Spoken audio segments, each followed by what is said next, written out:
Hi friends, welcome back to my channel. ఈ స్టోరీకి writer SNMR Sridhar గారండి. శ్రీధర్ గారి అన్ని స్టోరీస్ కి కాపీ రైట్స్ వర్తిస్తాయి. ఆయన పర్మిషన్ లేకుండా యూట్యూబ్ లోనే కాదు మరే ఇతర సోషల్ మీడియా నెట్వర్క్ లో కూడా ఆయన స్టోరీస్ ని అప్లోడ్ చేయడానికి వీల్లేదు. దయచేసి అలా చేయకండి ఫ్రెండ్స్. అలా చేస్తే లీగల్ గా చాలా ప్రాబ్లమ్స్ ఫేస్ చేయాల్సి వస్తుంది. అలానే ఈ స్టోరీస్ చదువుతున్న వాళ్ళైనా వింటున్న వాళ్ళైనా మీరు మరే ఛానల్లోనైనా శ్రీధర్ గారి స్టోరీస్ ని చూసినట్లయితే వెంటనే నాకు కామెంట్ బాక్స్ లో మెసేజ్ చేయండి. ఇది పూర్తిగా రైటర్ శ్రీధర్ గారి ఛానల్ అండి. కేవలం ఆయన స్టోరీస్ మాత్రమే ఇందులో ఉంటాయి. కానీ కొంతమంది పేర్లు మార్చి వేరే ఛానల్స్ లో ఆయన స్టోరీస్ ని అప్లోడ్ చేస్తున్నారు. మీరు అలా చూసినట్లయితే నాకు మెసేజ్ చేయండి. ఇక లేట్ చేయకుండా వీడియోలోకి వెళ్ళిపోదాం ఫ్రెండ్స్. ఎస్ఎన్ఎంఆర్ శ్రీధర్ గారు రాసినటువంటి శిఖర 22వ భాగం. ఆఫీస్కి వెళ్తూ రెడ్ సిగ్నల్ పడ్డంతో ఆగింది శిఖర. అప్పుడే తన పక్కనే వచ్చి ఆగింది ఒక పల్సర్ బండి.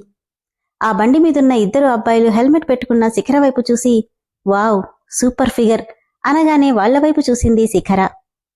రేయ్, హెల్మెట్లో నుండి ఇంత అందంగా ఉందంటే అది తీస్తే ఇంకెంత బాగుంటుందో. నిజమేరా, ఒక్కసారి తీయొచ్చు కదా, చూసి నచ్చితే ట్రై చేసుకుంటున్నాం అన్నాడు మరొకవాడు. రెండోవాడు ఒకవేళ నచ్చకపోతే ఏం చేద్దాంరా అని అడిగితే ఏముంది, వదిలేసి వెళ్ళిపోవడం, లేదంటే ఇంకోలా యూజ్ అవుతుందేమో చూడ్డం అంటూ నవ్వుతుంటే నెమ్మదిగా హెల్మెట్ తీసి హెయిర్ అంతా ఒక్కసారి విదిలించి వాళ్ల వైపు చూసి ఏంటన్నట్టు కళ్ళెగరేసింది శిఖర. వావ్ సూపర్ ఫిగర్ రా, నిజమేరా, చాలా బాగుంది, నేను ట్రై చేస్తా, కాదు నేను చేస్తా, సరే ఇద్దరం ట్రై చేద్దాం, ఎవరికి పడితే వాళ్ళకే అనుకున్నారు ఇద్దరు. ఓకే అనుకుని హాయ్ బేబీ అని పలకరిస్తే నవ్వుతూ హాయ్ అని హస్కీగా అంది. రే, పిల్ల మంచి కోఆపరేట్ అనుకుంటూ ఉండగానే ఇద్దరి బుగ్గలు ఒకేసారి బూరల్లా పొంగిపోయి భూగోళం మొత్తం ఒకేసారి కనిపించింది ఇద్దరికి. రే, ఏం జరిగిందిరా? ఏం జరగలేదురా, నేనే మీ ఇద్దరిలో నాకెవరు సెట్ అవుతారో చూసుకుంటున్నా అంది శిఖర. ఏంటి సెట్ అవ్వడమా? అవునరా, నాతో ఎవడు బాగా తన్నులు తింటే వాళ్ళకి గ్రీన్ సిగ్నల్ ఇస్తా అంటూనే ఇద్దరిని ఉతికి ఆరేస్తుంది.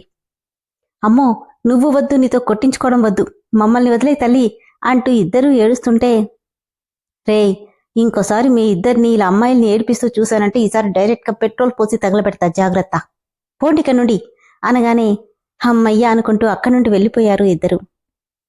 వీళ్ళకి 4 కార్ల వెనకున్న వైట్ కలర్ కార్లో ఇక్కడి గొడవకి విండో ఓపెన్ చేశాడు ఒక వ్యక్తి. అతనే రంజిత్. చున్నీ సరిచేసుకుంటున్న శిఖరని చూడగానే కళ్లకున్న స్పెట్స్ తీసి శిఖరా, నువ్విక్కడే ఉన్నావా అనుకుంటూ ఆమెను కసిగా చూస్తున్నాడతను. ఈడియట్స్ అనుకుంటూ సిగ్నల్ పడ్డంతో ఫాస్ట్గా స్కార్ఫ్ కట్టుకుని బైక్ స్టార్ట్ చేసి వెళ్ళిపోతుంటే డ్రైవర్ త్వరగా అమ్మాయిని ఫాలో చేయి అన్నాడు రంజిత్. ఓకే సార్ అంటూ డ్రైవర్ ఎంత ఫాస్ట్గా చూసినా ఇమ్మీడియట్గా టర్న్ తీసుకోవడంతో శిఖర వాళ్లకి కనపడలేదు. డ్రైవర్ ఒకచోట కార్ ఆపడంతో రంజిత్ కిందకి దిగి చుట్టూ చూస్తున్నాడు. సార్, ఆ బైక్ ఎక్కడో మిస్ అయినట్టుంది. షిట్ అని కాళ్లకి నేలకి గట్టిగా తన్నాడు రంజిత్. శిఖరా, ఇన్నాళ్ళు నువ్వెక్కడున్నావో తెలియలేదు, కానీ బెంగళూరులోనే ఉన్నావని తెలిసాక ఎక్కడికి పోతావు, నిన్ను నా కాళ్ల దగ్గరికి రప్పించే తీరతాను, డ్రైవర్ కార్ స్టార్ట్ చేయి అనడంతో డ్రైవర్ కార్ స్టార్ట్ చేసుకుని వెళ్ళిపోయాడు. బాబు, ఆ రోజు పోస్ట్ పోన్ అయిన కొత్త ప్రాజెక్ట్ టెండర్ రేపే సబ్మిట్ చేయాలి అన్నాడు కృష్ణమూర్తి సిద్ధుతో. అలాగే, ఓకే, లేట్ చేయకుండా సబ్మిట్ చేసేయండి, ఫైల్ ఆ కబోర్డ్లో ఉంటుంది, తీసుకెళ్ళండి అన్నాడు సిద్ధు. ఓకే బాబు అని ఫైల్ తీసుకుని వెళ్ళిపోతుంటే శిఖరని ఒకసారి రమ్మని చెప్పాడు. కొంచెం చిరాగ్గా ముఖం పెట్టుకున్న కృష్ణమూర్తి తనింకా రాలేదు బాబు, 1 అవర్ పర్మిషన్ తీసుకుంది అని చెప్పి వెళ్ళిపోతే అలాగా, ఏం చేస్తుంది 1 అవర్ పర్మిషన్లో అనుకున్నాడు Siddhu. What is this dot, మీరు తమ్ముడిని తీసుకెళ్లి ఆ అమ్మాయికి సారీ చెప్పించడమేంటి, ఐ డోంట్ లైక్ దిస్ అని గట్టిగా అరుస్తున్నాడు రంజిత్ చక్రపాణితో. అదే నేను చెప్పానన్నయ్య, నన్ను కొట్టిన దాన్ని వదిలేసి కొట్టించిన దానికి సారీ చెప్పించాడు డాడీ అంటున్నాడు రోహిత్. వాళ్ళిద్దరి మధ్యలో ఉన్న చక్రపాణి తప్పదురా, ఇంకో 4 నెలల్లో ఎలక్షన్స్ ఉన్నాయి, అవి కాస్త అయిపోతే ఆ పిల్లని తెచ్చి నీ దగ్గర పడేస్తాను అన్నాడు. అలా అయితే రోహిత్ని కొట్టిందెవరో చూపించు డాడ్, దాని సంగతేంటో నేను చూస్తాను అన్నాడు రంజిత్. చెప్తున్నాను కదా, కొద్ది రోజులు ఓపిక పట్టండి అని. రంజికి, ఇంతకీ నెక్స్ట్ ఏం చేద్దామనుకుంటున్నావు? ఇక్కడే కంపెనీ స్టార్ట్ చేద్దామనుకుంటున్నా డాడ్, తొందరలోనే లాంచ్ చేస్తాను. ఓకే, నేను పార్టీ ఆఫీస్కి వెళ్ళొస్తానని చక్రపాణి వెళ్ళిపోయాడు. చక్రపాణికి 2 కొడుకులు, రంజిత్, రోహిత్. తెలియకుండానే రంజిత్కి రోహిత్కి ఇద్దరికీ శిఖరతో వైరం ఉన్నట్లుంది. రోహిత్తో తెలిసిన వైరం తెలిసిందే. శృతిని కొట్టడం వల్ల పిచ్చకొట్టుడు కొట్టింది. మరి రంజిత్కి శిఖరకి పరిచయం ఏంటో నెక్స్ట్ ఎపిసోడ్లో చూద్దాం. Baby pink colour cream colour half సారీలో చిన్న క్లిప్ పెట్టి హెయిర్ మొత్తం లీవ్ చేసి అందంగా రెడీ అయి అద్దంలో ఒకసారి చూసుకోగానే తనకు తనే ముద్దొచ్చేస్తుంది సమీరా. 2 చేతులతో ముఖాన్ని దాచుకుని, సాత్విక్, ఈ రోజు నా ప్రేమ గురించి నీకు చెప్పేయబోతున్నాను. నువ్వెలా రిసీవ్ చేసుకుంటానోనని భయంగా ఉన్నా ఇంకా లేట్ చేస్తే కరెక్ట్ కాదనిపిస్తుంది. నేను ప్రపోజ్ చేసే రోజు నీకెప్పటికీ గుర్తుండేలా నీ బర్త్డే రోజున ప్రపోజ్ చేస్తున్నా అనుకుంటూ పూజ బుట్ట తీసుకుని టెంపుల్కి బయలుదేరింది సమీరా.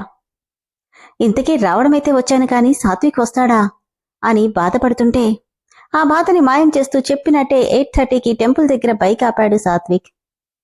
హాయ్ సమీరా అని పిలవగానే తనని చూడగానే 1000 బల్బుల వెలుగు ఆమె కళ్ళల్లో కనిపిస్తుంటే హాయ్ సాత్విక్ అంది సమీరా. చెప్పు, ఏదో చెప్పాలన్నావు, ఏంటది? తడబడుతూ, అది ఎటు వచ్చాం కదా, ముందు దర్శనం చేసుకుందామా? నాకు దేవుడి మీద నమ్మకం లేదు సమీరా, నేను స్వశక్తిని నమ్ముతాను. నా కోసం ఈ ఒక్కసారికి రా సాత్విక్, ప్లీజ్, ఎటూ వచ్చాం కదా.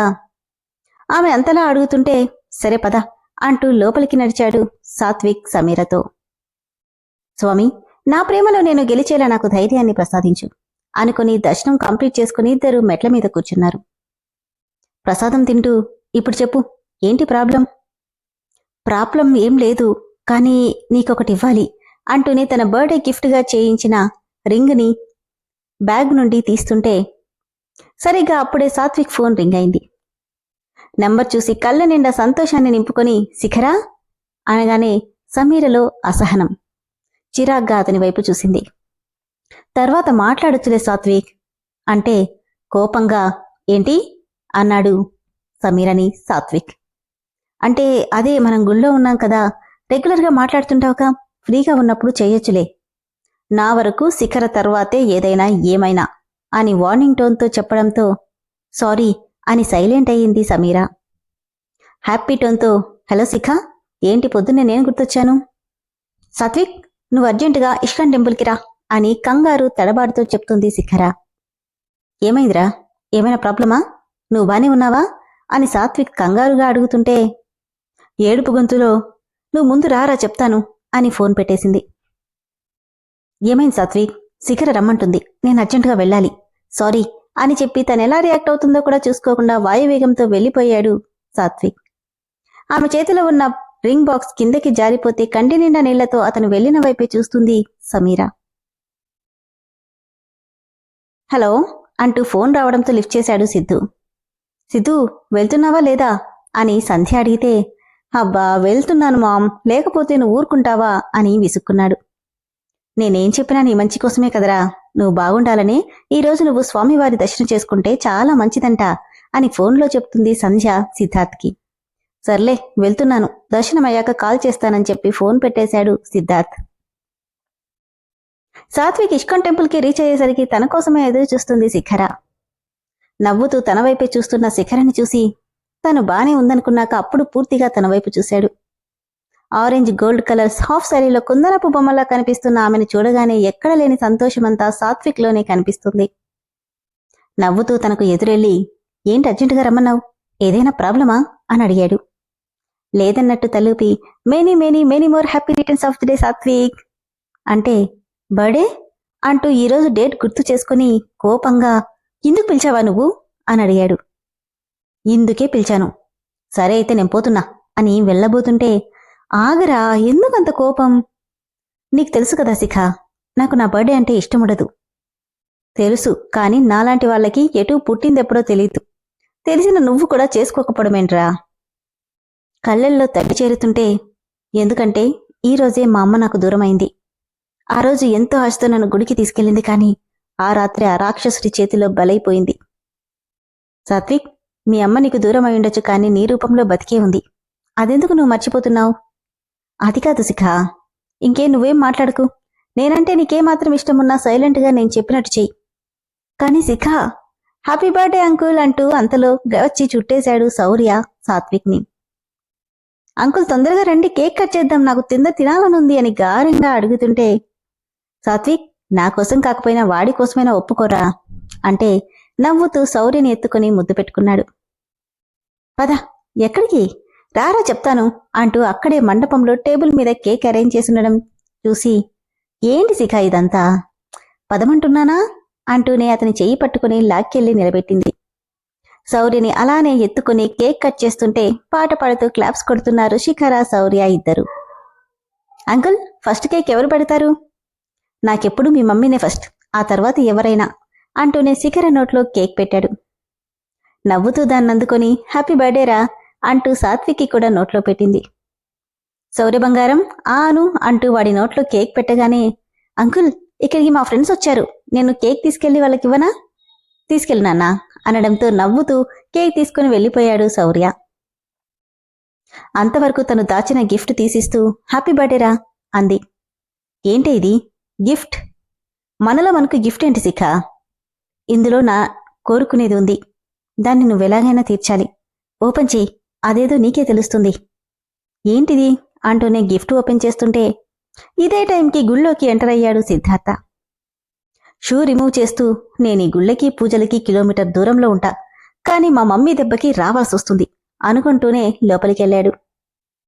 గిఫ్ట్ ఓపెన్ చేసిన సాత్వికి ఇండియన్ సివిల్ సర్వీస్ అన్న బుక్ చూసి షాక్ అయి, శిఖా, ఇది నా కోరికరా, నిన్ను పోలీస్ డ్రెస్లో చూడాలనుంది.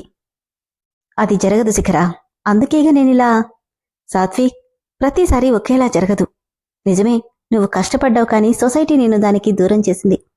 బట్ ఇంకొకసారి ట్రై చేయరా, నా కోసం. నాకు నమ్మకముంది, నా సాత్విక్ చాలా టాలెంటెడ్.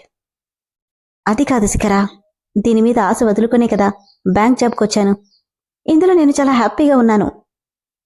నీ గురించి నాకు తెలీదా సాత్విక్? హ్యాపీగా ఉండడానికి ట్రై చేస్తున్నావంతే. ఎక్కడైనా ఐపీఎస్ ఆఫీసర్ని చూస్తే నీ కళ్ళల్లో కనిపించే బాధ నాకు తెలుసు. అందుకే నా కోసం ఈ ఒక్కసారి ప్రయత్నించు. దీనికోసం నువ్వు పడిన ఇబ్బంది మనలాంటి వాళ్ళు ఎదుర్కోకుండా చూడరా, ప్లీజ్, నా కోసం అని శిఖర బాధగా అడుగుతుంటే అప్పుడే మెట్లెక్కుతున్న సిద్ధార్థికి కింద మండపంలో ఉన్న సాత్విక్ కనిపించాడు. శిఖర అటువైపు తిరుగుండడం వల్ల తనెవరో కనపడలేదు. అరే, సాత్విక్ ఇక్కడున్నాడేంటి అనుకుంటూ అతని దగ్గరికి వెళ్లేవాడు కాస్త ఒక్కసారిగా సాత్విక్ శిఖరని హక్ చేసుకోవడం కనిపిస్తుంటే ఉన్న చోటే ఆగిపోయాడు. ఖచ్చితంగా శిఖ, నువ్వు చెప్పింది ఏది కాదనే మాట నా నుండే రాదు. నా కోసం కాదు, కేవలం నీకోసం చదువుతాను అని సాత్విక్ అంటుంటే నవ్వుతూ అతన్ని దూరం జరిపి సాత్విక్ నుదుటి మీద ముద్దు పెట్టుకుని, థ్యాంక్ యూ సో మచ్ అంటూ అతని గుండెల్లో తలదాచుకుంది శిఖర. వాళ్ళని చూసిన సిద్ధార్థ్ నవ్వుకుంటూ, చాలా ఇంపార్టెంట్ పనిలో ఉన్నట్టున్నాడు అనుకుని, ఈ అమ్మాయి ఎవరు? ఆల్రెడీ ఎంగేజ్ అనుకుంటా. సాత్విక్ సెలక్షన్ ఒకసారి చూద్దామంటే కనపడట్లేదు అనుకుని కాసేపు అక్కడే ఉన్నాడు. కానీ ఆఫీస్ టైం అవుతుండడంతో ఇంకోసారి కలిసినప్పుడు ఈ అమ్మాయి గురించి అడగాలి అని నవ్వుకుంటూ గుళ్ళోకి వెళ్ళిపోయాడు సిద్ధార్థ్. విన్నారు కదా ఫ్రెండ్స్, స్టోరీ ఎంత బాగుందో కదా. ఈరోజు కొత్త క్యారెక్టర్ కూడా ఎంటర్ అయింది. అతనే రంజిత్, చక్రపాణి పెద్ద కొడుకు. మరి రంజిత్ శిఖరని చూసి కోపంతో ఊగిపోయాడు ఎందుకో. అలానే సాత్విక్కి ఐపీఎస్ బుక్ ని గిఫ్ట్గా ఇచ్చింది శిఖర. నిజంగానే సాత్విక్ ఐపీఎస్ ఆఫీసర్ అవుతాడా? మరి వీళ్ళిద్దరి బాండింగ్ ని సిద్ధార్థ్ చూడటం కొంచెంలో తప్పించుకున్నాడు. మరి వాళ్ళిద్దరి మధ్య ఉన్న ఫ్రెండ్షిప్ ని సిద్ధార్థ్ తెలిస్తే సాత్విక్ తో ఫ్రెండ్షిప్ ని కంటిన్యూ చేస్తాడా? ఏమో మరి. వీటన్నిటికీ సమాధానం కావాలంటే మీరు స్టోరీని కంటిన్యూగా ఫాలో అయిపోవాల్సిందే. స్టోరీ చాలా బాగుంటుందండి. మీకు తెలియని మలుపులు ఎన్నో వస్తాయి. దయచేసి స్టోరీ స్కిప్ చేయొద్దండి. అలానే స్టోరీ నచ్చిన వాళ్ళు ఇమ్మీడియట్ గా మెంబర్షిప్ తీసుకోండి. Thank you.